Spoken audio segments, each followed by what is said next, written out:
Welcome to the Capital Spreads weekly update. Today is Wednesday the 5th of October 2011. And looking at the current situation, well, we continue to have a mixture of both positive and negative news, which is helping to keep volatility very high across many asset classes. We had, for example, the equity markets open aggressively lower yesterday off the belief that Greece was imminently due to default and that the next tranche of money which is due to them in November might not be forthcoming if the situation in Greece continues to deteriorate. However, towards the US close just later in the evening, we had a strong 300-point rally in the Dow, which was triggered by rumours that many EU governments were on the verge of recapitalising or renationalising many of the banks that are in trouble at the moment. We also had Ben Bernanke, for example, speak yesterday, mentioning that he hasn't ruled out QE3, and he certainly sees that as a viable and close option if the situation doesn't improve from here.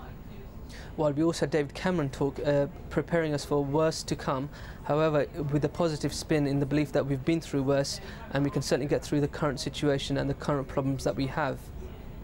So this gives the market a lot to focus on and doesn't really give any clear direction in which way to go, and I believe that situation will continue going forward. So looking at the situation as it currently stands, we've got the FTSE trading on 50-50. It's up about 100 points on the day. It traded below the psychological 5,000 level just yesterday. However, that is very much a psychological level. The stronger technical levels of both 4860 and 4800 held yesterday, and we bounced off around 4860 yesterday and went higher from there. It certainly looks like the market on the longer term is trending downwards, and especially given the continued negative sentiment and the negative news that we are hearing on a daily basis. If anything, many of the rallies upwards are being used as opportunities to sell. Eurodollar too has recently been selling off, again unsurprisingly off the back of very negative news from Greece as well as other countries. For example, many people are now starting to focus on Italy, which was just downgraded this morning, as well as looking at other peripheral countries like Spain, which are also having very difficult times, but they are not getting the same sort of focus and attention that both Greece and Italy to an extent are at the moment. If Eurodollar continues trending downwards from here, many people are focusing on a target around 130.00 and even as low as 125.00. However, it's got a little bit of a way to go at the moment. It's trading on 133.20, and given the uncertainty at the moment, it could go either way, both on the upside and the downside. Gold too has been selling off very aggressively recently, and there's a number of reasons for this. The first is the flight to safety in terms of many people are moving out of the gold and into the US dollar, and secondly because many people are not that concerned about inflation at the moment and are using other asset classes like treasuries to protect and preserve their capital. However, looking at gold over the longer term, the long-term trend certainly seems to be upwards at the moment, despite the sharp sell-off of about $300 we've had over just the last month or so. The fall-off has very much been a technical correction from a very aggressive rally up that we've had. However, many people are still targeting a $2,000 vet price by the end of this year, and maybe even as high as 2,400 inflation adjusted, which is the value that we hit back in the late 1970s and the early 1980s.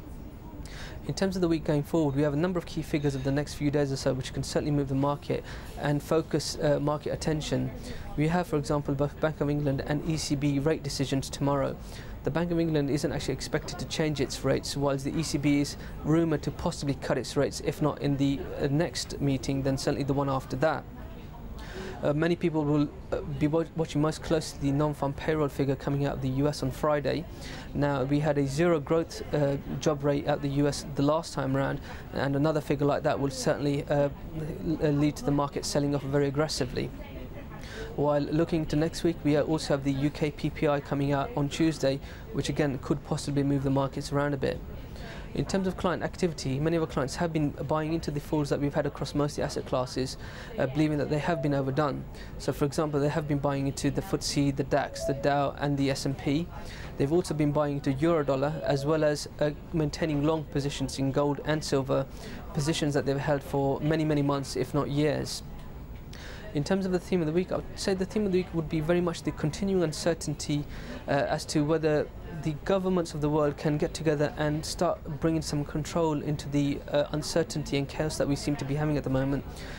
Every sort of other day we have a comment from some central bank governor or some politician as to a new measure that they will be announcing to help ease the situation.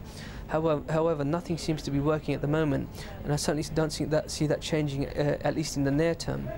That's it for now. As usual, if you have any feedback, it's media@capitalspreads.com.